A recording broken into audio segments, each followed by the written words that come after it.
Prophet Muhammad's fortress of prayer, the night a jinn attacked with fire. This is the story of Prophet Muhammad's fortress of prayer, the night a jinn attacked with fire.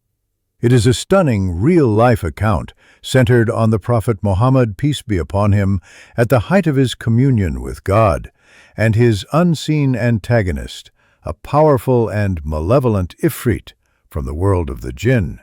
The heroic journey here is not one of conquest, but of absolute spiritual authority. It reveals the unshakable focus of the Prophet Muhammad, peace be upon him, his mastery over the unseen by God's permission, and the profound mercy that defined his character even in the midst of a supernatural battle. This narrative, drawn from the most authentic traditions, explores what happens when a creature of fire tries to assault a man made of light, and it unveils the powerful spiritual weapons available to every believer.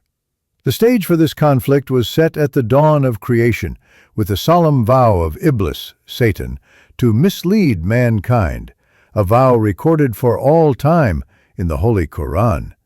Satan said, "Because you have put me in error, I will surely sit in wait for them on your straight path. Then I will come to them from before them, and from behind them, and on your right, and on your left." The Holy Quran, Surah Al-Araf 7:16-17. A sanctuary under siege. Peaceful. In the quiet of the Medina night, the Prophet's mosque was a haven of tranquility. Its walls were made of simple mud brick and its roof of palm leaves. But for the believers, it was the most beloved place on earth.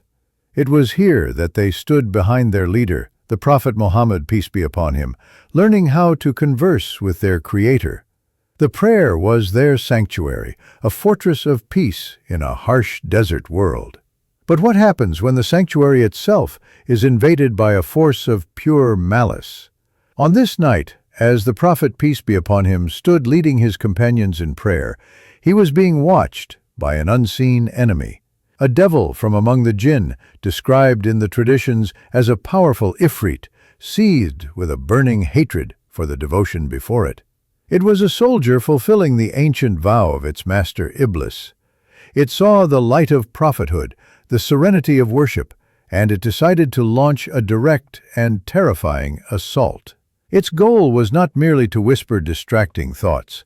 Its goal was to physically attack the Prophet Muhammad, peace be upon him, with a brand of hellfire, to break his prayer, and to defile the sacred space with its evil. The creature gathered its fiery energy, preparing to lunge from the shadows of its world into the most sacred moment of ours, the assault of smokeless fire.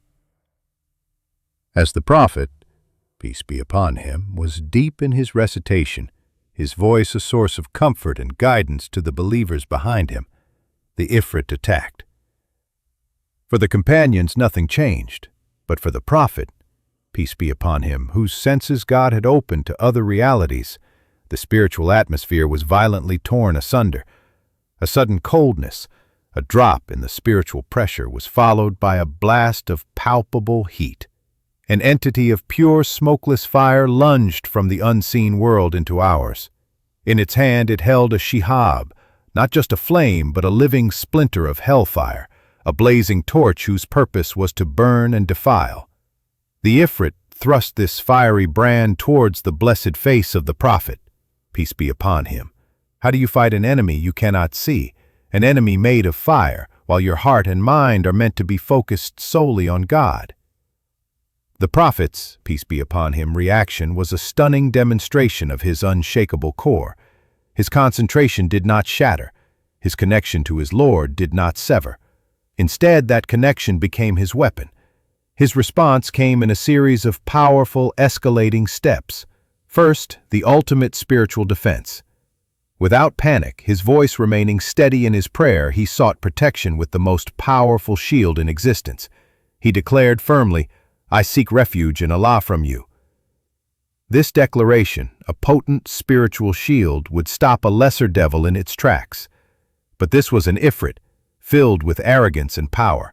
It pressed its attack. So the Prophet, peace be upon him, launched his spiritual counteroffensive. He invoked the ultimate authority, the power of God himself, stating 3 times powerful, "I curse you with the curse of Allah." Each word was like a thunderclap in the unseen realm, a direct assault on the creature's fiery essence. The Ifrit came with fire, but the Prophet, peace be upon him, fought back with something far more powerful. Words sanctified by the Lord of all worlds. The words that chain the unseen. The companions praying behind their leader could not see the creature, but they heard these powerful declarations and saw the Prophet, peace be upon him, physically step forward. They stayed in their positions, their hearts a mixture of awe and confusion, knowing they were witnessing a miracle. The spiritual weapons had been fired, but the battle was not over. Now it was about to become shockingly physical. With the spiritual battle lines drawn, the Prophet Muhammad, peace be upon him, did the unthinkable. He reached into a space no one else could see and engaged his attacker physically. As he would later recount in the authentic tradition recorded in both Sahih al-Bukhari, Hadith 461, and Sahih Muslim, Hadith 541a. He grabbed the Ifrit by its throat. The predator became the prey. So real was this physical confrontation that he, peace be upon him, remarked, "I choked him till I felt the coldness of his saliva on my hand." In this moment, the veil was parted. The unseen enemy was not only visible to him, but was physically overpowered by the divine strength granted to him.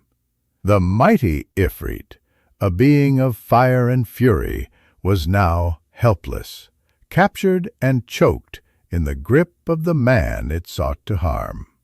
His victory was absolute. He then told his companions of his initial victorious thought, a plan that would have been a spectacular lesson for the entire community.